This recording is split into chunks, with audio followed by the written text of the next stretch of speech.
guys, it's John Moore with the Texas College Football Show, and today we are previewing the Texas A&M Aggies, and this is a big one for me. Everybody knows I'm a huge Texas fan, and I never go out without saying my bias because I want everyone to know that, to call me an idiot. But, man, one of my favorite guys I watch out there, and I like to go out and mess with my Aggie buddies, but I like to go out and watch good Aggie content to learn about them, is Drew from Drew TAMU. I guess it's Drew TAMU's your channel that you're doing that. You just did a show. I just saw some of that the other day because we're in fall workouts. Drew, what's going on, buddy? Not much, man. I'm super excited. It's that time of year, man. It's like the day before Christmas, but it lasts an entire fall camp. So it's like every day we're getting nuggets. Every day we're seeing little glimpses of our next iteration of our football team. It's a time of hope. It's a time of optimism. So I couldn't be more excited to be here with you. I know you're a Longhorn. I think we'll get along, though. I think we'll talk some good football, break down the Aggies. I know you want that insider scouting report. That's exactly what I want. And tell you the truth, it's funny for me, and I didn't go to UT. I do have a son that's going to go there. So my Aggie thing is I'm not one of the guys that hates A&M. In fact, I think for OU and A&M, it's really good if everybody's good. It's really good for our sport if we're all good. Because I don't care. I mean, in a situation like this, Texas is going to be favored. You probably coming into that game at the end. And man, I'm older than you. I go way back. And I can remember when Texas would be highly ranked and lose to A&M, or A&M in those Jackie Sherrill days was fantastic. And then that Texas game would come in and, you could get that rivalry. Those games get upset all the time just from the fan bases that don't like each other and, always getting at each other. But I'm so glad we're back that we're in the SEC now and that we're playing again. That's exciting to me. Oh, yeah, and I wasn't one of those Aggies that was against the move when it happened. I welcomed it because I'm like you. I love these classic rivalries. These are great for the sport. I mean, game week for our week every year is going to be a celebration. It's going to be a big deal. I mean, A&M could be 2-10 this year. Texas could be, 5-7. Whatever happens, we're going to be up for that game no matter what. That game it exists on its own. And you're right. That's the hallmark of a great rivalry game. Anything can happen.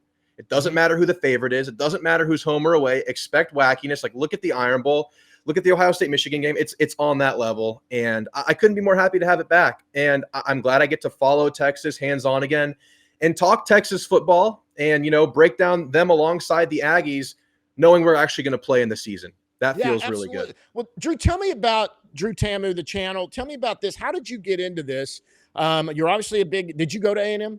I went to A&M, yes. Okay, so you're actually an alum. That's fantastic. Tell me how you got into all of this and how you started your show.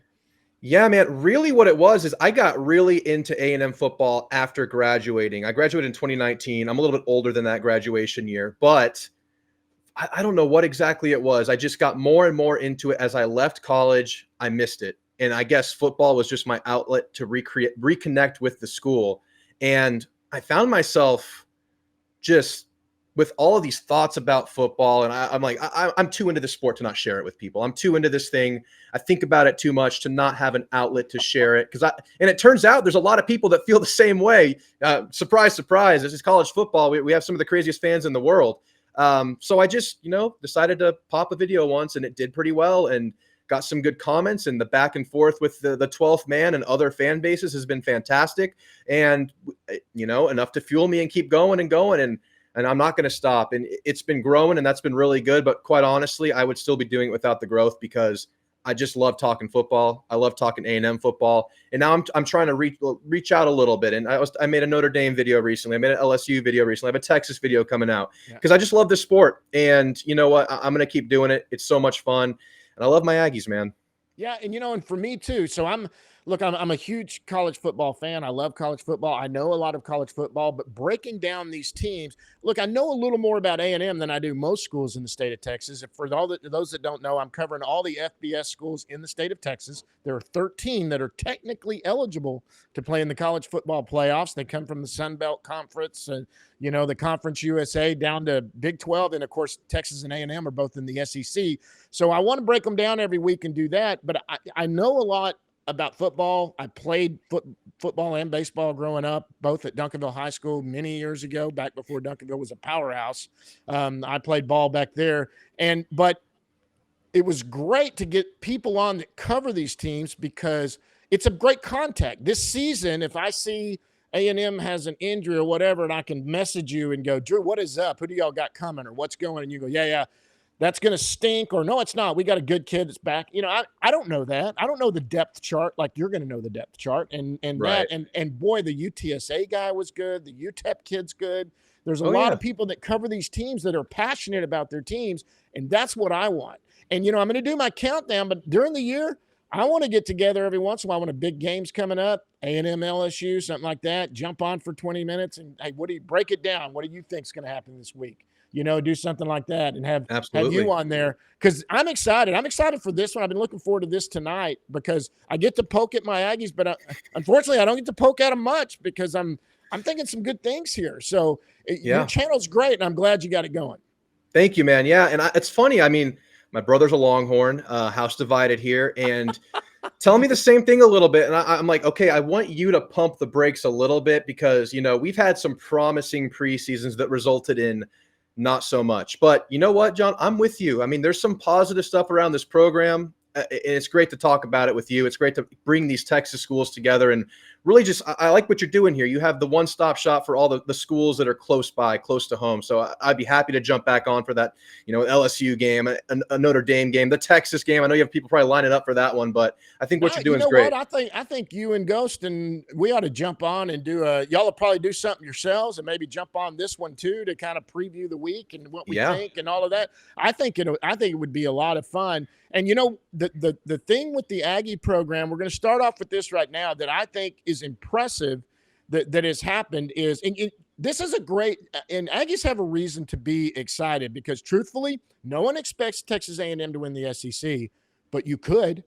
And so, but you could because of this guy right here. Now, I did a coach's countdown, Mike Elko, and I had Mike Elko as the fourth best coach behind Rhett Lashley, Sarkisian, and I had Joey McGuire. Now, I know a lot of people won't say that. I think Joey's doing some good things there, but Joey's, you know what? Joey's not on a cold seat like I put on Elko here in a second. Tell me about what you like about Mike Elko. Let me tell you what I like about him.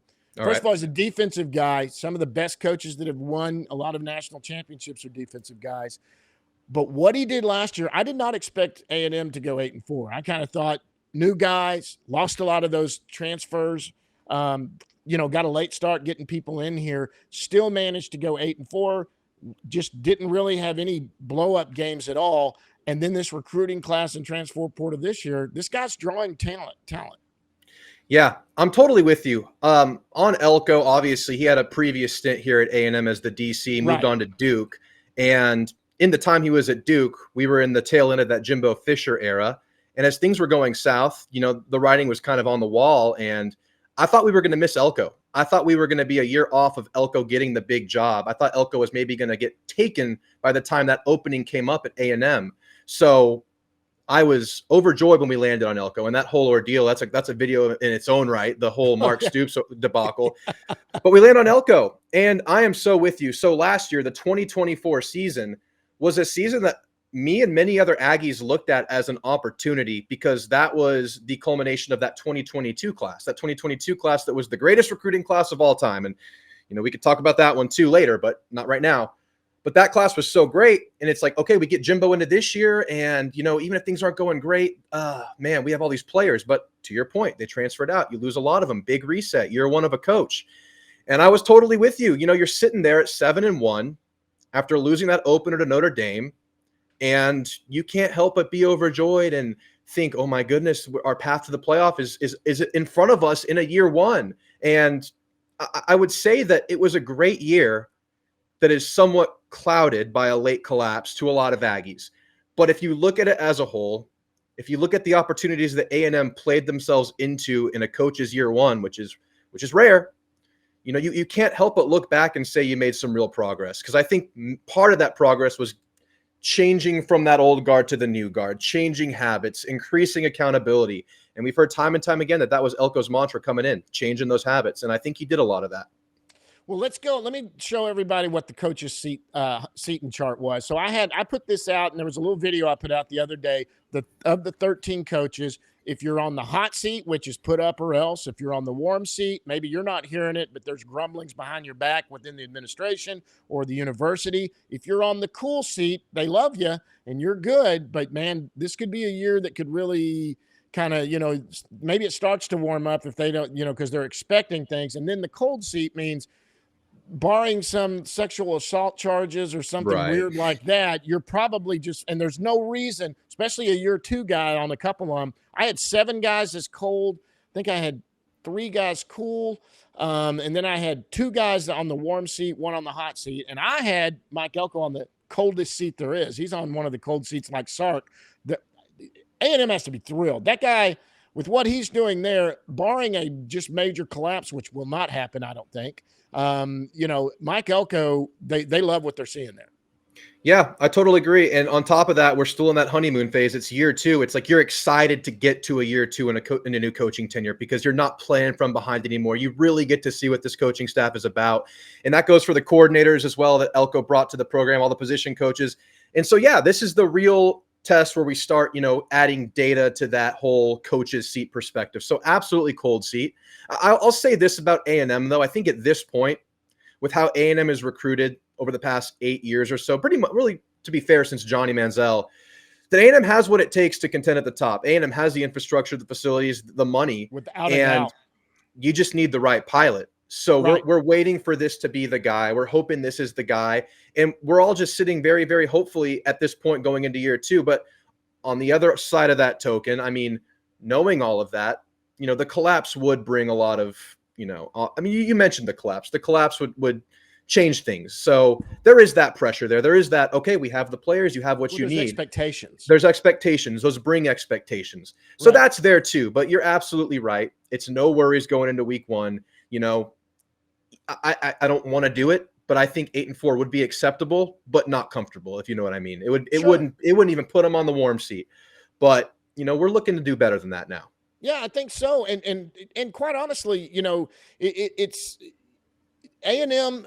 Where did my thought go there? Sorry, I was just about to go. But A&M, you're good. You do your facilities and everything there. A&M's a school, like you talk about blue bloods, and there are some top blue bloods, and I think the Longhorns are a blue blood. They've won some.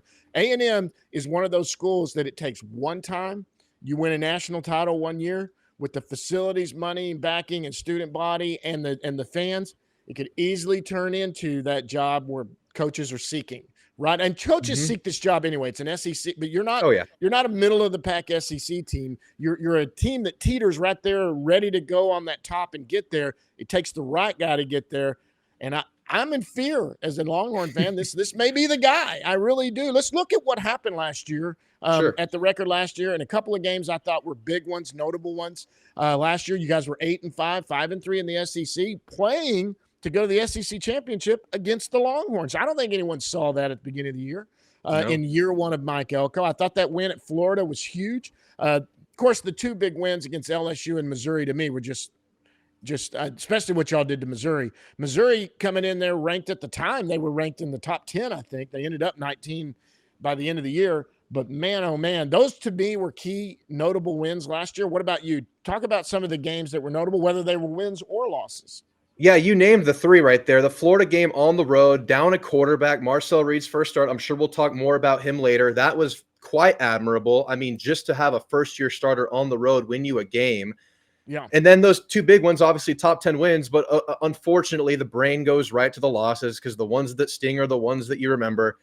The Texas game, obviously, you always want to win that one. No shame in losing to a team that would go on and do some things in the postseason.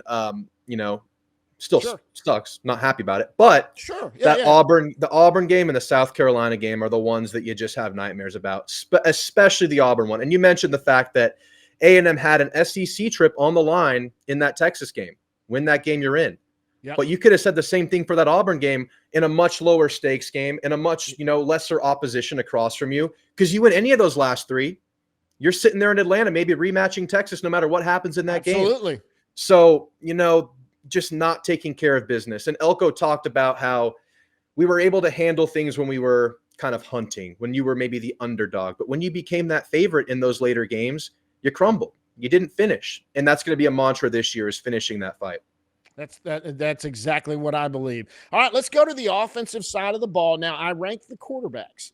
I did a countdown from 13 down to 1. I know a lot of you guys think, because I'm a Texas fan, well, obviously the Heisman Trophy hopeful, and everyone thinks that this is the best EC, the best quarterback in the country or whatever. That Arch Manning was my number 1. Guys, he wasn't my number 1. He was my number 3. I explained this on a couple of shows. Drew heard this too, but I love Arch. I think Arch may very well be the best quarterback in the country, or especially in the state of Texas here. But he's got to go do something. And one thing good for Texas, I think, and for Arch, who is very humble in the fact that he does have some talent, is the fact that the defense is probably going to carry Texas. And all you do when you got a good defense, like A&M is supposed to have this year, you need a quarterback that can essentially drive the bus. Now, if he ends up being the superstar everyone thinks, that's just gravy on top of everything else. I really need a guy that just handle the business and not lose games. You just need to drive the bus. And because, look, we saw it with Marcel a couple of times last year. You're going to see it with Arch this year. He's going to make mistakes. That's going to happen. But Marcel was my number 2 quarterback. That's what that number 2 is when I bring him up right here. Marcel Reed is back this year. He started 11 games last year, threw 15 TDs, 6 interceptions. He kind of a couple games, him and Connor, kind of one started and then one came in, and then the other started and the other came in. But what is good for A&M is this is not a kid getting thrown to the wolves. He's coming out this year, and he knows it's his job. And I like Marcel Reed. His legs are fantastic. His arm is good. It's got to be more consistent, which I think it can be, especially building confidence going in and doing that. What do you think about Marcel, and are you pretty excited here? I think you should be. Yeah, just talking about his tools, he has a great tool set, right? He has the arm strength. He has the whip in the ball to get the ball to places quickly. He has the legs, obviously dual threat, but there's some intangibles I really like about Marcel Reed. He's a coach's son. And when you hear him speak in press conferences, the way he carries himself, it's really, really good for a younger quarterback. Especially considering last year, now he's an upperclassman, a redshirt sophomore. But last year, the way he carried himself after some of those first starts of his career on the fly, because when he initially went in for Connor, it was because of injury. It wasn't a quarterback controversy per se out the gate. Connor had some problems early with the shoulder, and we spoke about that Florida game. I think that Florida game tells you a lot about what Marcel Reed is all about. He came into that game, and it wasn't a perfect game, but he led some long drives. He got A&M out of some holes, and the ability to kind of just operate an offense, to just keep the thing clicking, to keep the thing pushing forward, finding his checkdowns, running for first downs when necessary. Just that game management in that first start showed me something. And that put it into every Aggie's mind. It's like, okay, we think Connor's the guy, but this guy just went out and operated the offense to the T. And that was Connor coming off of a pretty bad game versus Notre Dame in the opener. Right. And then you fast forward to when Marcel became the true starter versus LSU. And to be fair, in that game, LSU did not have the Marcel Reed scouting report handy. That thing was locked up in a safe several cities down the road. They didn't know what they were doing against a quarterback that could run zone read. That wasn't their game plan, but he did everything you would have asked for from a guy like that in that kind of spot start. And then, of course, there were some lumps in there. It wasn't smooth sailing the whole time. As you said, young player. Which is first great. Year starter. Yeah, you have to go through that. Make your mistakes. This is the time to do it. It's a coaching year one. This thing is being built on the fly for a quarterback with a different skill set than the initial starter in Connor Wigman. But I thought by the time we got to the later portion of the year, outside of that Texas game, I'll give your boys credit. Y'all shut us down. But outside of that game, I thought we really started to see Marcel come into his own. And this is, I'll finish with this on Marcel. This is the first year in a long time for A&M. We're going into a year where we know who the guy is, or he's not coming off of injury. Because we knew it was Connor last year, but he was coming off of a season-ending foot injury. So it was like, okay, we'll be good if Connor's actually himself after being on the shelf for a year. Marcel finished the season. He started the last several games for A&M and had some good stuff in there. I'm really excited. And a lot of people will say he has to hone in that passing game. And I agree he does. But again, he has the tools. Yeah, but you're getting some guys back, especially at running back, that can help. Oh, yeah. Look, anybody will tell you, if you can establish any sort of a running game, it's going to help your quarterback. And that's what it's going to do. And you got, in fact, let's talk about that now. Returning starters and impact players. Tell me and I don't want to go transfer portal. We're going to talk about that in a little bit. Tell me about the guys that are going to be impactful, the starters that are coming back, and the impact players coming in that it maybe didn't play last year for injury reason or whatever. This offense, who are you excited about coming back onto the offensive side? Well, you hit the nail on the head with that running game because that is what's back. And, offensive line, you get all 5 starters back and you get 2 of your lead upperclassmen rotation guys that have a lot of experience back. So you come back 7 deep at offensive line, including Yep. 5 starters, future NFL players out there. Amaje Reed-Adams is going to be a future NFL pick at guard. Trey Zune, probably a late pick next year's draft at tackle. And then Demetrius Crownover. The other guys have a chance to play into that. But then the running game, last year A&M had a strong running game, but they were plagued with untimely injuries. One in fall camp by Reuben Owens, the previous 5-star, who we really haven't seen get his fair shake of things just yet. That'll happen this year. Le'Veon Moss was maybe the best back in the SEC when he went down, averaging over 6 yards a carry at the time. Yeah. Goes down mid-game versus South Carolina, and that played a big effect on our offense. That was our go-to guy. That was our chunk yard getter, on demand, basically. He's gone. And then you get back kind of your key backup in Amari Daniels, who's just a serviceable back and do a lot of things for you.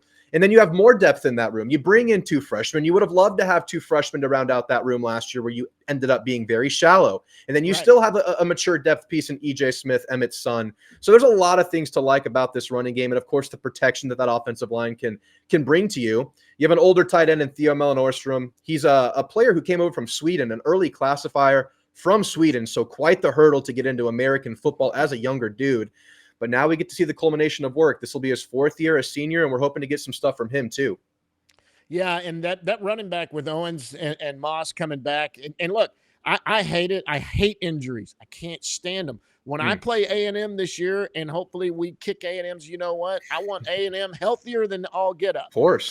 You don't want it because I don't like looking at it and going, yeah, but, we didn't have a running game because the running game would have been good.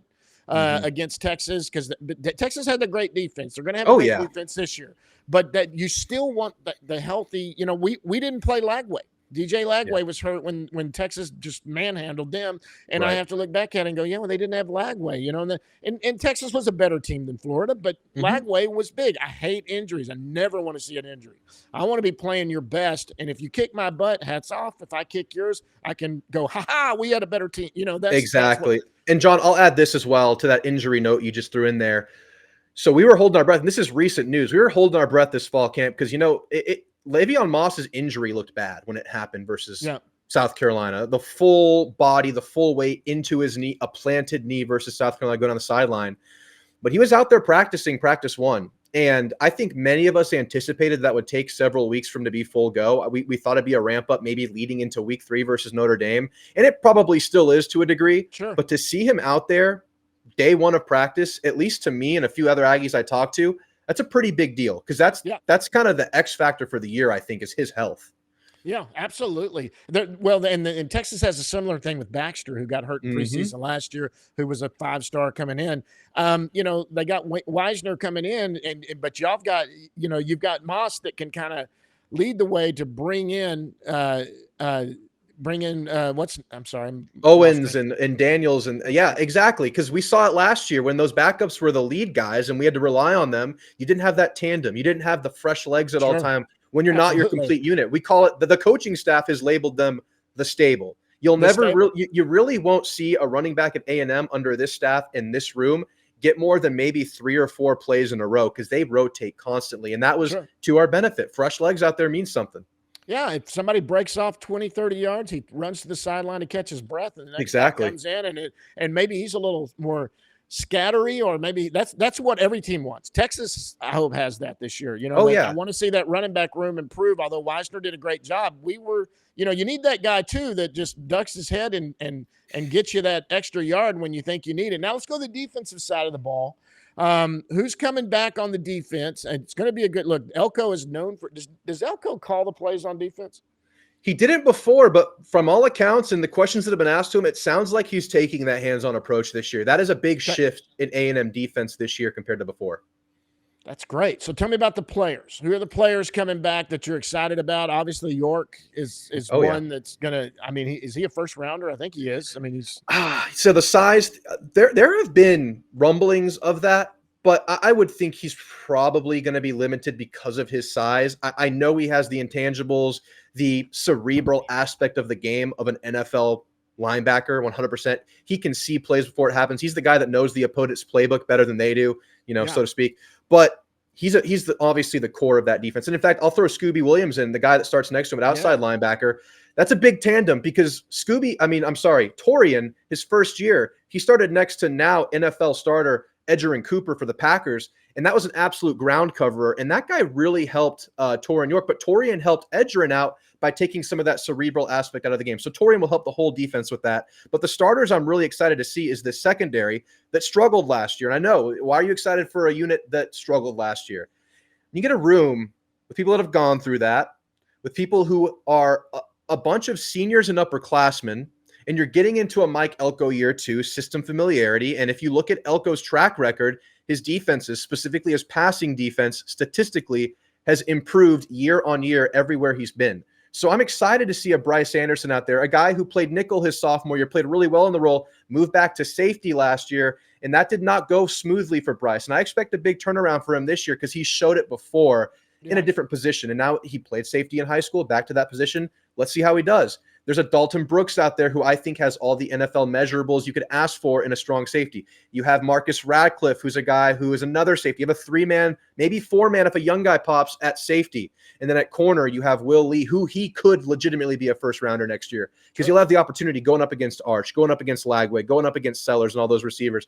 He has a chance to be a first-rounder next year as our lead corner. And then the other corner spot, you have Des Ricks, young guy, freshman age player last year, struggled. He's going to have to take a rebound. But I say all that to say, I like the pieces in this secondary. They have to take that step. So I would say overall, because of that, my confidence level in big increase going from last year to this year is probably stronger on the offensive side. But there's a path there for defense as well. Where you're going to see a lot of new would be in that D-line. Yeah, and if the D line helps the secondary, if they can apply pressure at all on a quarterback, that helps the secondary unbelievably. Yes. That's because anybody, could get open if a quarterback had 15 seconds and you let me run around and try to juke a guy. Eventually, my fat rear end probably get open for a second.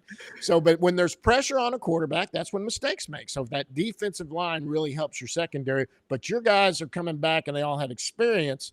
Now let's get that D-line and get those linebackers and blitz packages or whatever going. And that's going to help your secondary who's seasoned now and got experience. And they're not all wide-eyed coming into this. They're going to be, these are guys that have been back there. Yep. And last year in a year 1, the secondary was the place where they had to hit the portal the hardest.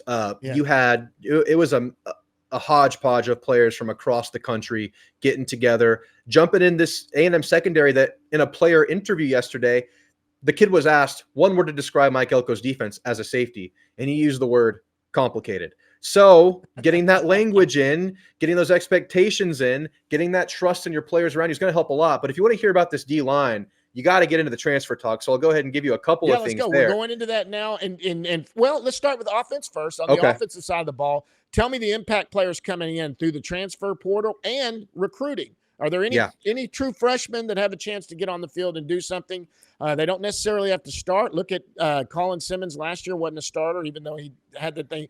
Who's coming in that looks good from the transfer portal and recruiting on the offensive side of the ball?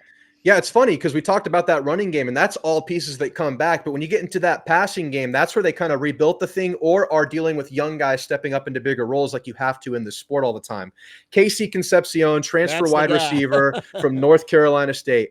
Man, this guy could be special in this system because he does exactly what Marcel Reed likes in a receiver. He's a guy that gets open in the short yard, in the short passing game. He's a guy that you can run RPO with. He's a guy that can get in the backfield and take handoffs. He's a versatile guy, and he is electric with the ball in his hands. We had Aniyah Smith at A&M in recent years, and I look at Casey Concepcion as a similar build, but with more size than a guy like Aniyah Smith. A guy that as soon as he makes the reception, he is a threat to do things with the ball in his hand, and I'm so excited to watch this kid play. He's an upperclassman. He will lead that receiver room that is very, very young, because the other guy you bring in was a freshman last year at Mississippi State, Mario Craver. He was their slot guy. He's a guy that can cut either direction really well, that can just get open, who has great speed.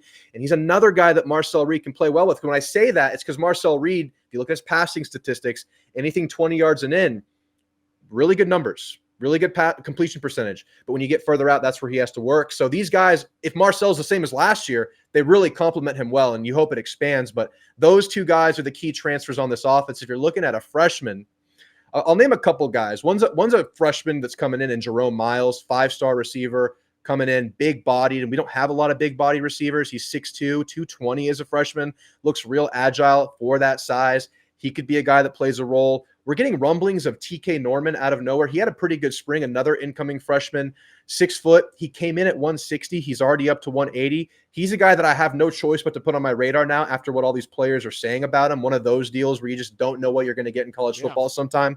But then I'll bring up a sophomore because I know I'm cheating your rules here, but I have to bring him up in Terry Bussey at receiver because last year came onto the scene. Big time recruit, 5-star win versus LSU. We had to hold our breath because it's coaching turnover recruiting class, and those are always kind of, sketchy. So we got him.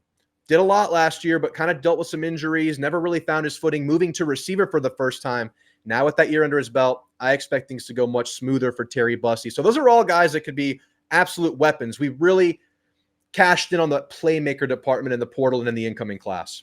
Okay, let's go to the defensive side. We talked about that defensive line shoring up, and you were ready to talk about it. Who are the freshmen or the transfer guys coming in on defense that are going to make an impact? I'm so excited for the defensive end group, man. And I know you look at A&M and you lose, Nick Scorton, you lose Shamar Stewart. You should be worried about the defensive end group. But, man, I'm almost ready to say it might not skip a beat because you bring in a Dayon Hayes. He was injured last year at Colorado, but he's a 6-year guy. He's one of the last of the COVID eligibility players out there. Had a really productive 2023 season at Pitt. He looked really good in the spring game. He looks like he's really healthy. He could start at strong side defensive end. You look at a guy like TJ Searcy, who has SEC experience as a edge rusher with Bend at 6'5", 255. He's going to have an impact. Then you look from within. A&M has young guys that are stepping into bigger roles like a Rylan Kennedy, who's done nothing but grow and just be like a weight room darling for this team in the offseason. Coaches speak highly of him. We're expecting things from him. And then an incoming freshman, Marco Jones, 6 sacks in the spring game. I know it's a spring game, but for a freshman to have 6 freaking sacks in the game is pretty significant, and all the players rave about him. So I'm looking at this end group, and there are so many guys that can make a name for themselves there. And then talking about more freshmen, defensive tackle, you have 3 upperclassmen in your rotation, but that's it. Beyond that, it's freshmen or redshirt freshmen. So I'm looking at a guy like Landon Rink, 280 pounds, coming out of high school, freakish athleticism, played tight end on 7-on-7s. He's a guy that I think can get early playing time. DJ Sanders has prototype size. And then we have Dalen Evans, who was a blue chip recruit last year, but never hit the ground running because of injury coming out of high school, and I think a surgery to address that. But now he's up to 300-plus pounds, and he's a guy that might have a role in this defensive line. But you're really going to rely on some new faces on that D-line, and that's always going to give you a little bit of anxiety. But there are some leaders there that can set the tone. So I'm excited to see what this thing looks like to complement that secondary that brings a lot back. Yeah, and you should be. And I'm excited to see these guys too. And when I go back and make my notes, I'm going to be watching this season, some of these guys you've been talking about, because I love it when I'm going, oh, Drew told me about this dude. I remember this guy now. Now let's go to the schedule. First of all, I'm going to put it up without my predictions. I want to go over that with you. First of all, what do you think is a best case scenario? I mean, obviously 12-0, but in what is a best case scenario for you this year? Just realistically speaking, kind of that ceiling floor conversation, I think best case scenario is 10-2. And you look at the schedule and you see 3 big kind of, I always call them pitfalls. It's the road games against your best teams. I think the 3 best teams you play this year, Notre Dame, Texas, and LSU, all on the road. And I would like to see a season where A&M beats every team they're favorited against. That is basically doesn't happen. And it's rare to happen in the sport because upsets happen all the time, especially with some of these, narrow betting lines. But I would like to see a year where A&M just handles their business and gets one of those 3 big games. That's best case scenario. And if you want to look at worst case scenario, well, you obviously drop those 3 big ones. And then there's a couple of tricky road games, tricky home games. I think the Auburn game is a big home game you got to keep your eye on because Auburn's a team that has a wide realm of possibilities on their year, given where they're at. I could see them hitting the upside of everything and being a borderline playoff team, but I could also see them having a 5-7 year. So that's when you got to watch out for. Obviously, Florida with Lagway, and then at Missouri and at Arkansas are pretty tricky games to me. So I could see 7-5 being worst case scenario.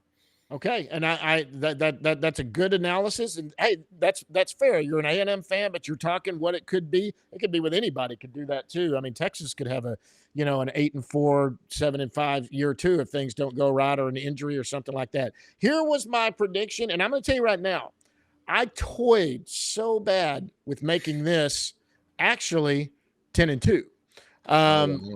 I got it. I've got this as a 9-3 season, but I really think that Notre Dame game is setting up for A&M to do well. I really do. Yeah. And that's the one for me that I'm like, it wouldn't surprise me there. But you know what? I stuck with my guns there. Tell me where I'm wrong or right. And by the way, that's an at Texas. They're playing at Texas this year. I didn't put that in right. there. But tell me where maybe some of these shuffle. Maybe, well, I think we'll beat LSU, but we got to watch that South Carolina because, Sellers got you last year. Mm-hmm. Tell me, but you are at home against them this year, so that's good. There's always trap games in there, but look, I stand firmly on this. I really think there is a chance, and I legitimately mean this, that Texas A&M game not only could be for SEC championship, but it may just be a precursor where both of us are resting people because we may be going to hit it again the week after. It would be fun. Yeah. Boy, you talk about a fun week. Think about that. Think about two 10-1 teams, or one 11-0 and one 10-1, something like that, and it is not out of the realm of possibility at all. Yeah, and this scenario you have right here is just that. I mean, A&M, in your case right here, would have one conference loss going into that game, and that is an absolute movie right there. That is a motion picture if that happens. Sure. That is college game. It can't be gamed because it's on Friday now. But I really like the way your schedule lines up, and I would say that is a very, very possible outcome at 9-3. Right now, I haven't made my official prediction, but I've given feelers out, and I am also currently 9-3. I'm still toying with it. However, right now, as it stands, I would guess that A&M wins one game they're not supposed to. So one of those three you have as a loss. I would lean towards it being a Notre Dame or even an LSU, because I think LSU has a couple hurdles they have to they have to get over. But getting them later in the year, they should have come over that new offensive line deal by then. Sure. But you're right about that Notre Dame one, because they're breaking in a new quarterback. They're losing some big names. There's a very good chance A&M can go on the road and get that one.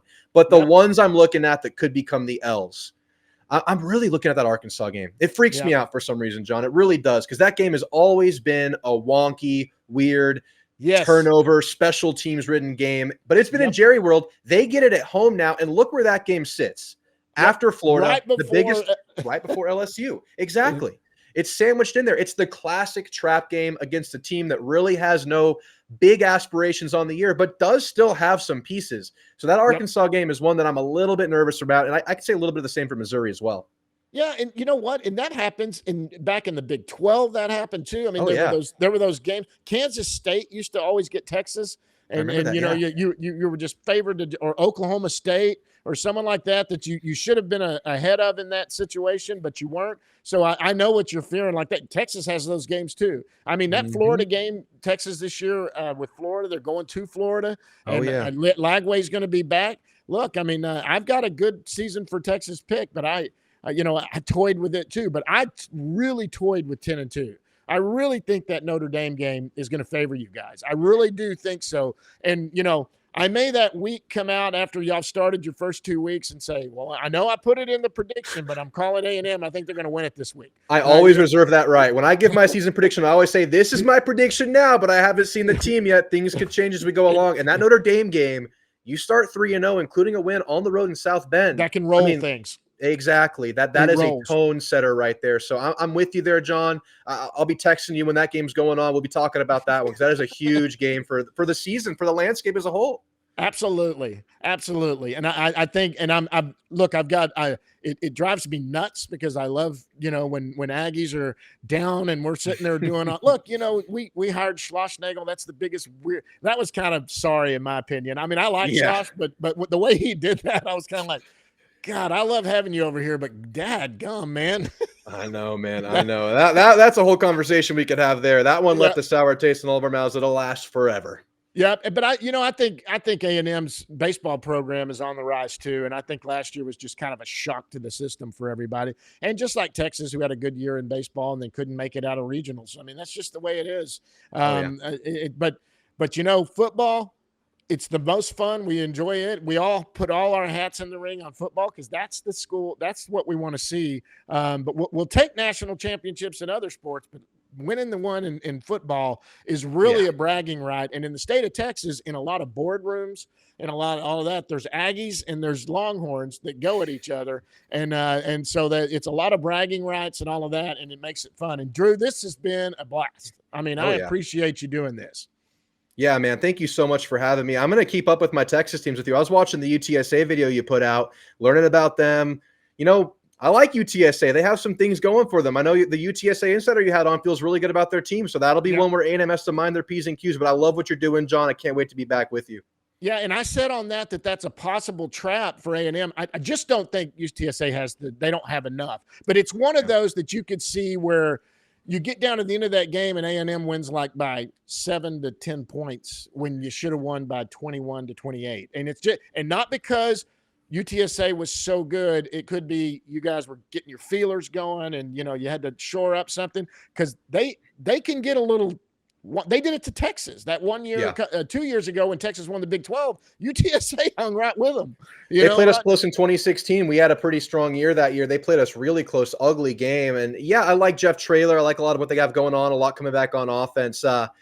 I'd like to think A&M can push the ball down against them, but you're right. Week 1, there's a lot of, hurdles to get over. They're going to come in amped and juiced. A&M has Notre Dame. At least it's 2 weeks away, not the next week. So I'll be looking out for it. I don't think it'll be a classic big time blowout or anything. I think there will be some competition in that game. But if it is, it's not going to surprise anybody. Right. So it wouldn't surprise me if A&M just rolls them, Right. And so that they do have the talent to roll them. Y'all are far more talented than UTSA, and right. So you should. But I don't hold that against A&M. Like even in my rankings, it wouldn't hurt A&M with me if you guys squeak that one out or win it by a lot less than that. It's going to be that first week, unless you're just dominating somebody, you get a pass with me. You're going to get a pass with me on getting all your stuff together. Kids are running around like a chicken with their head cut off, trying to figure out that, now I'm playing in front of way more people than I've ever played in front of, Some of these college kids that transfer, maybe they were playing in stadiums that were half full. Now they're at Kyle Field and it's the 100-something thousand people. It changes. Yeah, exactly. It really does. Well, Drew, we're going to take this thing down. I really appreciate you doing this. We're going to get together. We're going to keep in touch all year doing that. And I'm going to be hitting you up when I need some info. Absolutely, man. Happy to do it. I love just adding to that, like you said, that kind of Rolodex of people that are in this field, like these sports, are as into it as I am. And I can't wait to keep up with the teams. I'll be asking you about some of the other teams around Texas. That's for sure. That's good. We'll do that, or I can at least, and if I'm not sure, I'll put you in touch with some of those guys too. That's perfect. To have that Rolodex is great. Well, guys, we're going to knock this one down. For Drew, I'm John Moore. This has been a lot of fun. Until the next one rolls out, guys, we'll see you at the gridiron.